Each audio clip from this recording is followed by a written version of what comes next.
Nous avons laissé David dans le deuil après la mort de Saül et la bataille terrible de Gilboé, et il est à Sisélég, et c'est le début de son règne, effectif. Seulement attention, n'allez pas croire que David immédiatement devient roi à la place de Saül, c'est totalement faux. Il a toujours sa troupe de 600 hommes, il est à Sisélég, il ne sait même pas quoi faire, et nous entrons dans cette période qui vont établir son royaume, sa monarchie, sur tout Israël. Et ce ne sera pas une mince affaire comme vous allez le voir. Donc David est tout seul, après avoir réglé son compte à ceux qui se vantent d'avoir assassiné Saül, il a fait le deuil, il a enterré, il a félicité les habitants de Jabès-Galad, on va y revenir, et il se demande quoi faire. Quand David se demande quoi faire, qu'est-ce qu'il fait? Il consulte Yahvé. Il consulte Yahvé par 2 fois, il dit « Ah Yahvé, mais qu'est-ce que je fais ?» Yahvé lui répond reviens en Judée, dans la tribu de Juda, sa tribu. Alors David re-questionne, mais j'irai où? Je vais où? Il lui dit va à Hébron. Alors Hébron est une ville au sud de Jérusalem, et au sud de Bethléem, donc assez méridionale, et c'est une ville un petit peu déjà bien remplie et vraiment sous la domination des habitants de Juda. Donc effectivement, à Hébron. À Hébron, David va recevoir un accueil chaleureux des habitants. Mais ça ne l'établit pas roi sur Israël pour autant, ni même sur Juda. Il arrive donc à Hébron et s'y installe. Il est avec ses 2 femmes, nous disent les Écritures, et puis ses 600 hommes. La première démarche qu'il fait, c'est beau ça, c'est d'envoyer des ambassadeurs à Jabès-Galad. Jabès-Galad, c'est tout au nord, de l'autre côté du Jourdain, au niveau du nord de la Samarie, en face de la bataille de Gilboé qui s'est livrée, je vous le rappelle, au nord-est de la Samarie. Il envoie des ambassadeurs pour rendre hommage aux habitants de Jabès-Galad et qu'il n'oubliera jamais ce qu'ils ont fait pour Saül, qu'ils ont arraché des mains des Philistins, qu'ils ont enterré convenablement, etc. Seulement, ce n'est pas fini de la puissance de Saül. Il a toujours son général en chef, Abner, qui lui est très vaillant, et même s'il a perdu la bataille de Gilboé, puisque c'était lui le général en chef, et perdu son roi et ses principaux officiers, il veut continuer la bataille, la lutte contre David, comme si de rien n'était. Et il va s'y employer. Qu'est-ce qu'il fait? Il faut un roi. Saül étant mort, qu'est-ce que fait Abner? Il retrouve un fils de Saül. Saül avait d'autres fils. Ces gens-là ont beaucoup de fils puisqu'ils ont plusieurs femmes, hein, donc il ne faut pas s'étonner. On va retrouver encore 2 fils de Saül dans notre récit. Il dégote un certain Isboset, fils de Saül. Il le place sur le trône, je vais dire, à l'insu de son plein gré. Hein. Voilà. Il l'établit à Manaïm, une ville du nord. Il règne, ce Isboset, par l'autorité considérable d'Abner, il règne sur les tribus du nord d'Israël, Galaad, Assur, Jezraël, Éphraïm, Benjamin. Et ça va durer 2 ans. Et Abner, il y croit encore, dans le royaume de Saül, part en guerre contre les troupes de David. Et il va jusqu'à Gabaon. Gabaon est une ville tout près de la future Jérusalem, au nord-ouest de Jérusalem. Il n'y a pas 10 km entre Jérusalem et Gabaon. Enfin, on va dire 10 km. Et là, il s'avance vers les troupes de David. Évidemment, il va trouver en face de lui Joab. Alors Joab, attention, hein, c'est là que Joab, le grand Joab, l'incontournable Joab, fait son entrée. Qu'est-ce que nous savons de Joab à ce stade? Nous savons qu'il est fils de Sarvia et qu'il a 2 petits frères. Autrement dit, Sarvia et 3 fistons, le grand Joab, l'aîné, Abisai, le second, le cadet, et puis le petit Azaël. Ils sont tous les 3 de Bethléem. Ils connaissent très bien David. Sarvia, leur père, est le père de David, et Isaïe, avec ses 8 enfants, dont le petit Benjamin et David, sont de Bethléem. Bethléem n'est pas un si grand village que tous ces gens-là ne se connaissent pas. On voit bien que Joab, Abisai et Asaël font partie des troupes de David depuis le début de sa cavale, depuis le début de son investiture par Samuel. C'est des fidèles compagnons de la première heure. À telle enseigne qu'on a déjà vu l'un d'entre eux s'illustrer dans la caverne, quand David veut prouver à Saül qu'il aurait pu le tuer, avec sa lance, il emporte la lance et la cruche d'eau du roi Saül, sans lui faire du mal, eh bien, il se fait accompagner d'un seul homme, c'est Abisai, c'est le cadet, c'est le numéro 2 des fils de Sarvia. Bref, mais le mec, si je puis dire, c'est Joab. Vous n'avez pas fini d'en entendre parler. Joab vient à la rencontre d'Abner. Abner a une armée plus nombreuse que Joab. Joab n'a pas encore d'armée. Il sera nommé général en chef de l'armée de David après la conquête de Jérusalem. C'est là qu'il devient le général en chef de David. Et alors qu'Abner était le général en chef de Saül, Joab n'est toujours pas celui de David. Mais c'est un compagnon de la première heure, et puis d'une efficacité redoutable. Ces deux armées se retrouvent face à face, à Gabaon, et puis ils décident de refaire le coup de Goliath, si je puis dire. Qu'est-ce que ça veut dire? Ça veut dire qu'au lieu de se faire, de faire battre les deux armées l'une contre l'autre, on envoie des héros. Et là, ils conviennent, Joab et Abner, d'envoyer 12 héros. Un peu 12 fois le combat de Goliath. Voilà. Alors il se passe un truc invraisemblable, c'est qu'ils alignent 12 contre 12, et ils arrivent pour en découdre, et chacun, tous, tue l'adversaire. C'est-à-dire qu'il l'attrape par les cheveux, c'est comme ça que c'est dit dans l'Écriture, et lui plante son épée dans le ventre. Seulement les deux font comme ça. Résultat des courses, 24 morts. On n'est pas plus avancé qu'avant. Il n'y a que dans les films américains qu'on voit des trucs comme ça. Ben, vous voyez ça dans le livre de Samuel. 12 morts. Alors, ben, qu'est-ce qui se passe? La bataille s'engage. Et la bataille tourne très vite à l'avantage de Joab. De telle sorte que, à la fin des comptes, quand la bataille sera finie, on compte les morts. Il y a 19 morts du côté de Joab, il y en a 360 du côté d'Abner. Il se passe là une chose très importante. Le petit frère de Joab, voyant que la bataille est quasiment gagnée par son grand frère Joab. Ce petit frère, Asaël, très jeune encore, et on va le voir, s'amuse à poursuivre Abner en solo. L'Écriture sainte nous dit d'Asaël qu'il avait les pieds légers comme ceux d'une gazelle des champs. Il doit avoir 20-25 ans, il est très très agile. Et puis il s'amuse à coller Abner, le grand Abner, le général en chef de Saül, il s'amuse à le coller. Il marche, à mon avis, à 2-3 mètres derrière lui. Et comme il est très agile, il ne le lâche pas. Alors, Abner n'a pas peur du tout de ce petit jeune homme. C'est un homme fait, mûr, aguerri au combat et tout ça, dans la force de l'âge. Il se retourne une première fois vers Asaël et il dit, écoute, hein, tu me lâches, tu vas m'obliger à te tuer. Voilà. Alors, j'aime bien ces termes, tu prends à droite ou tu prends à gauche. T'as l'air de dire, t'arrêtes de me suivre, d'accord? Voilà. Asaël n'écoute absolument pas. Il continue de plus belle à poursuivre à quelques mètres, mais comme il est très agile, il ne lâche pas Abner. Abner se retourne une deuxième fois. Et là, c'est intéressant ce qu'il lui dit. Il lui dit, mais je vais être obligé de t'étendre par terre et de te tuer. Et il ajoute, et comment me présenterai-je ensuite devant ton grand frère Joab? C'est vous dire déjà que Joab est connu, hein, et qu'il ne faut pas lui friser la moustache. Et que même le grand Abner a peur de tuer le petit Asaël, qui l'insulte, qu'il l'humilie, qu'il l'agace. Il a peur parce que c'est le petit frère de Joab. Ceci aura une incidence considérable dans la suite du récit. Asaël, comme un imbécile, un sot, hein, continue de suivre Abner. Alors là, Abner craque. Et alors c'est très intéressant, je vais vous dire comment est mort Asaël. Abner a sa lance, Les lances sont très longues, elles font 2 mètres, 2 mètres 50.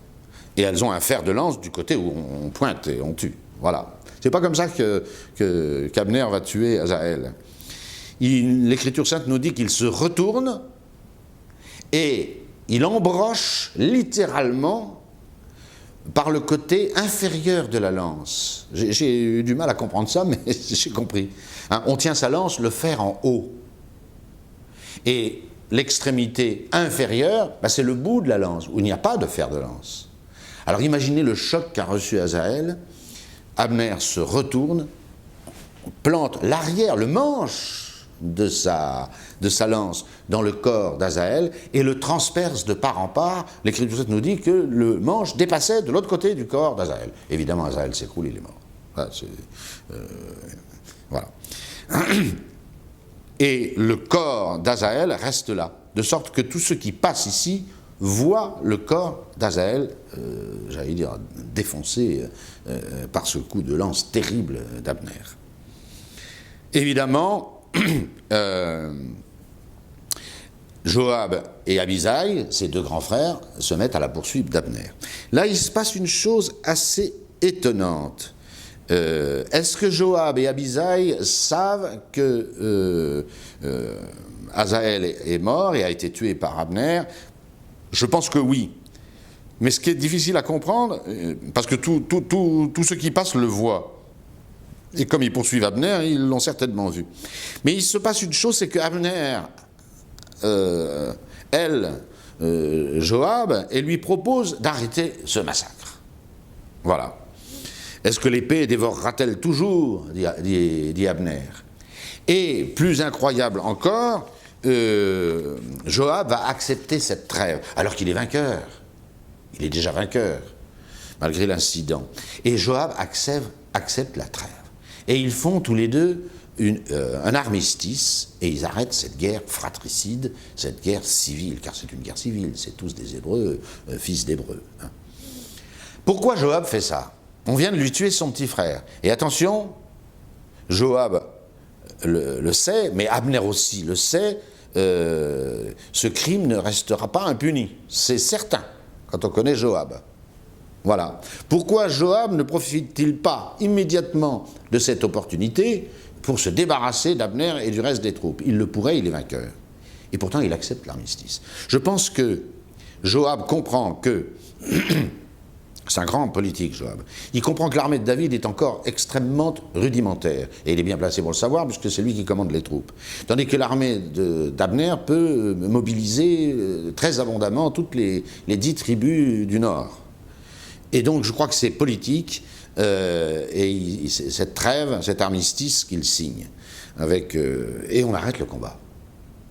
Mais attention, Joab a perdu son petit frère, assassiné, c'est la bataille. Hein. Et puis, entre nous, hein, Azaël ne l'avait pas volé.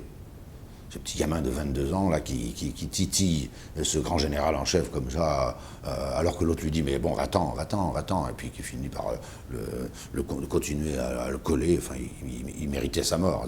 Bon. Mais enfin, on ne tue pas, on ne touche pas à qui que ce soit de l'entourage de Joab. Et Abner va l'apprendre aujourd'hui. Voilà. 2 ans de guerre ainsi. Et on voit, nous dit l'Écriture, qu'Abner renforce son pouvoir. Le pouvoir d'Abner augmente. Voilà.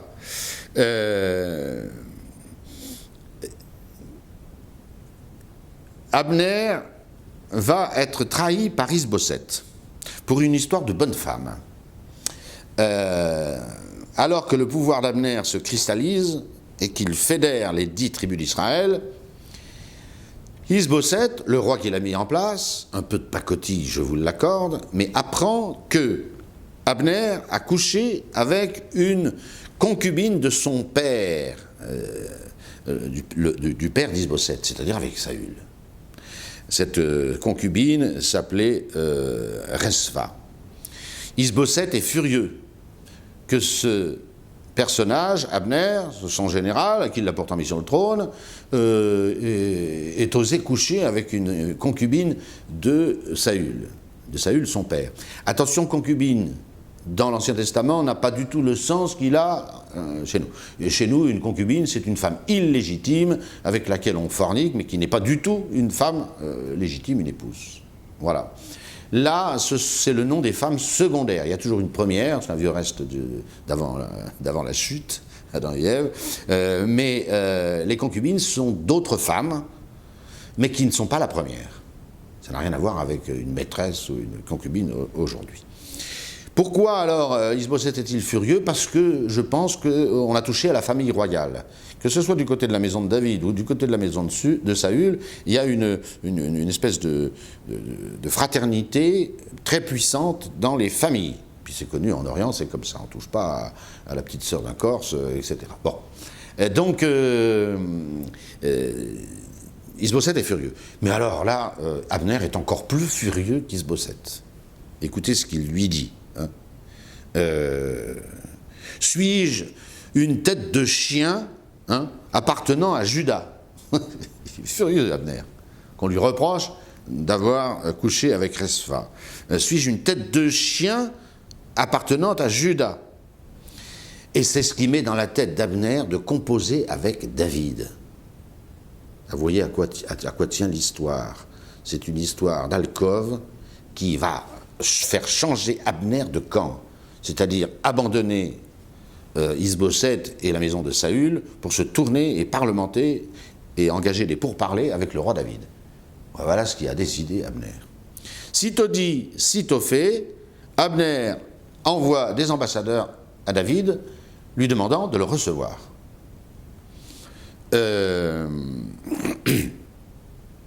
Abner avait même expliqué à Is-Boseth, bon, moi j'ai compris maintenant, les prophéties de Samuel et de tous les prophètes vont se réaliser, et le roi David régnera, ça te plaît ou ça te plaît pas, moi j'arrête le combat, là je vais voir David. Voilà. Et c'est David qui régnera de Dan à Bersabée. Alors ça c'est une expression très connue pour désigner tout Israël, on dit pendant des siècles, de Dan à Bersabée. Dan était la ville la plus septentrionale d'Israël, et Bersabée était la ville la plus méridionale d'Israël. Ce qui fait que pour dire tout Israël, on dit de Dan à Bersabée. Bon, nous on connaît ça les Français, vu qu'un grand Charles, de Gaulle, pour ne pas le nommer, quand, avant 62 et surtout avant 58, parlait de la France de Dunkerque à Tamanrasset. Bon, c'est exactement la même expression dans l'Ancien Testament, de Dan à Bersabée ou de Dunkerque à Tamanrasset, c'est-à-dire la grande France ou tout Israël. Alors il envoie ses ambassadeurs à David et il lui fait le coup de la main tendue. Et il lui propose, ma main, cette main, t'aidera à tourner tout Israël vers toi. C'est une proposition très alléchante. Et c'est pas des mots, parce qu'Abner a le pouvoir de tourner tout Israël vers David. Ok, dit David, c'est d'accord, tu viens, mais attention, si tu viens, il dit ça aux ambassadeurs, si tu viens, je te recevrai, bien, mais tu me ramènes ma femme Michol. Pourquoi David tenait-il tant à cette Michol, qui n'est pas très agréable, on va le voir par la suite. Elle m'a coûté 100 prépuces de Philistins, précise David. Bon, je veux récupérer ma femme Michol. Alors, il envoie même des ambassadeurs auprès d'Is-Boseth pour le récupérer sa femme Michol. C'est quand même sa première femme, c'est la femme, l'épouse légitime de David, la numéro 1. Bon, voilà. Alors, l'ennui, c'est que cette Michol s'est remariée avec un certain Phaltiel. Qu'à cela ne tienne, Is-Boseth envoie Abner chercher Michol et la prend à son mari. Son mari, c'est désespérant, c'est raconté dans la Sainte Écriture. Il pleure toutes les larmes il aimait Michol, bon, il aimait Michol, très bien. Il pleure toutes les larmes de son corps, et puis quand Abner s'en va vers Hébron pour ramener Michol et rencontrer le roi David, il suit en pleurant toutes les larmes de son corps. Et puis à un moment, quand il approche d'Hébron, Abner dit à ce mari malheureux, il dit maintenant tu t'arrêtes là. Alors là, il pleure, il gémit, il hurle, il se roule par terre, enfin bref. Et voilà notre Abner qui arrive dans les bureaux du roi David à Hébron. Et ça se passe très bien. Il y a un grand festin donné par David où Abner préside à l'honneur et il est convenu que Abner va ramener toutes les tribus d'Israël derrière le sceptre naissant du jeune roi David. Et ensuite Abner part pour une tournée de tout Israël. Il rencontre les anciens d'Israël. Alors ça, j'en ai pas parlé, j'aurais dû peut-être en parler plus tôt. Israël qui n'a pas encore de roi, de centralisation, du temps des juges, du temps des prophètes, etc., est dirigé par ses anciens. Dans chaque village, il y a des anciens. Les grandes familles ont un patriarche, et c'est ce petit comité local qui décide de la marche de la toute petite cité. Voilà, rien à voir avec nos gouvernements centralisateurs actuels. Et c'est ainsi qu'Abner fait la tournée des popotes et leur dit, écoutez, il les convainc d'accepter David pour roi. Non pas seulement sur Juda, ce qui est en train de se faire, mais d'accepter qu'il règne aussi sur tout Israël, c'est-à-dire de Dan à Bersabée. Cependant, Joab lui-même rentre de sa tournée. Joab ne fait pas la guerre contre Israël. Attention, Joab fait la guerre contre les ennemis d'Israël à l'intérieur d'Israël, dont je vous ai déjà souvent parlé, et en particulier, on le verra la semaine prochaine, c'est lui qui va rayer de la carte les Jébuséens, ce qui permettra à David de monter d'Hébron à Jérusalem et de faire de Jérusalem sa capitale. Ça, c'est un haut fait de Joab. De retour avec un butin énorme. Joab est toujours vainqueur et il prend des butins énormes. Voilà. Et il rentre à Hébron. Qu'est-ce qu'il apprend? Il apprend qu'Abner est passé, qu'il a été reçu par le roi, qu'ils ont signé un traité de paix, un contrat entre eux, que toutes les tribus d'Israël du Nord reconnaissent David, mais que Abner les soumette au sceptre de David, et puis qu'il est parti en paix avec la bénédiction de David, très très bien. Joab est furieux. Il attend que Abner revienne de sa tournée des popotes pour l'inviter à pourparler, comme ça, gentiment, tranquillement, lui dit-il, et voilà. Et dès qu'ils se retrouvent dans la même pièce, tous les deux, à Hébron, Joab embroche le grand Abner et le tue sans autre forme de procès. David, quand il apprendra cette nouvelle, il est juste à côté, il est à Hébron, et c'est lui le roi, est atterré de ce geste. Et là, on ne peut pas soutenir Joab. Pourquoi Joab a-t-il fait ça? Nous le savons. Et puis l'Écriture va nous le rappeler. On sait pourquoi il a fait ça.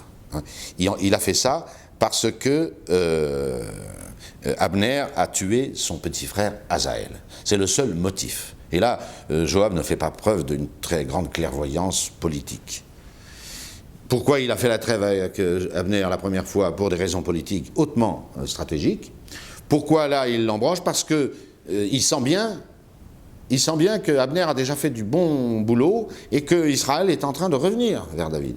Alors il règle son compte, et l'Écriture sainte nous rappelle par deux fois que c'est pour ce motif d'avoir tué Asaël que Joab liquide Abner.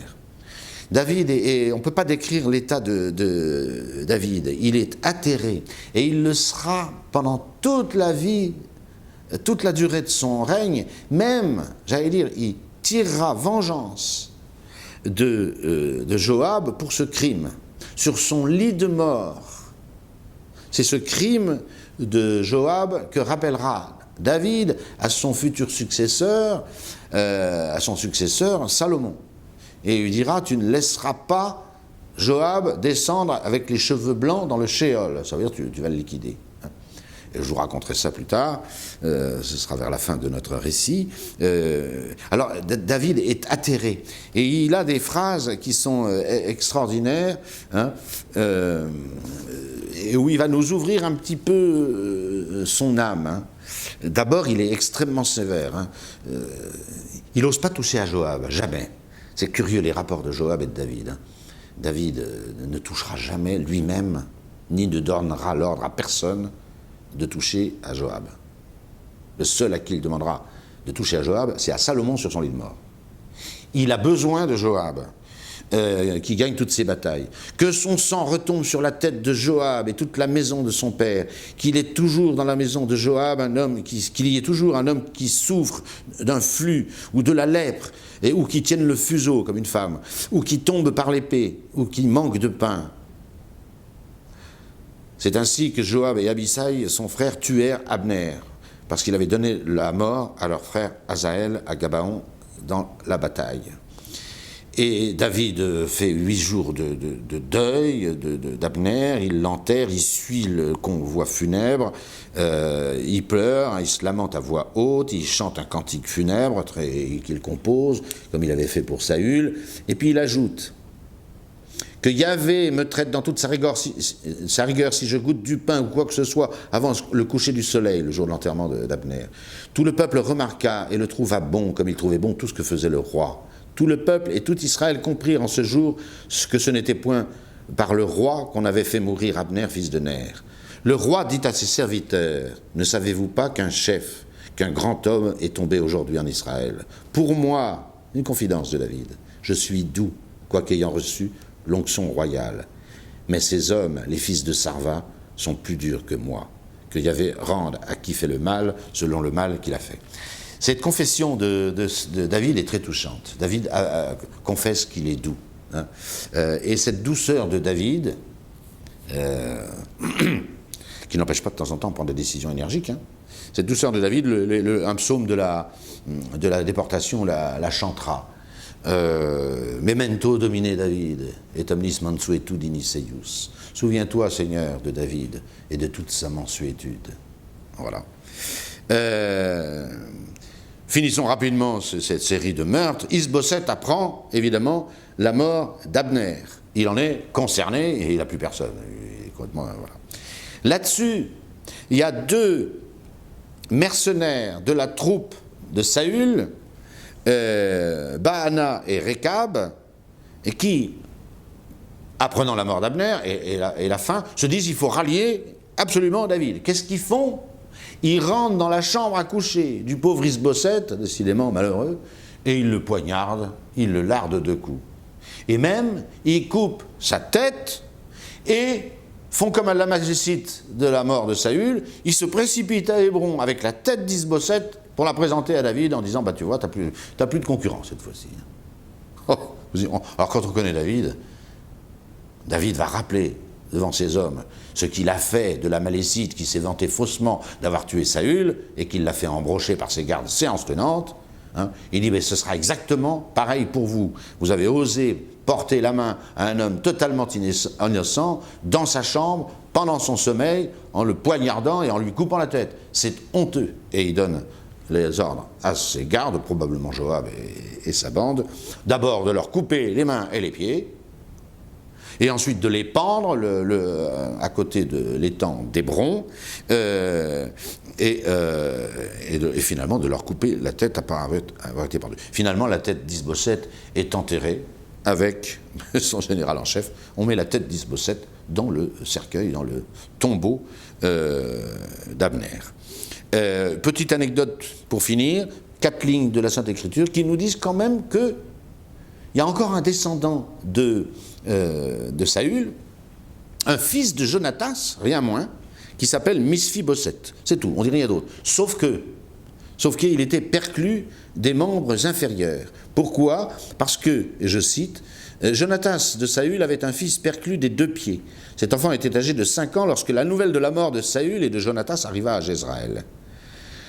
La nourrice qu'il avait pris et s'était enfuie dans sa précipitation était tombée et avait lâché le petit Misphiboseth et il était devenu boiteux. Voilà.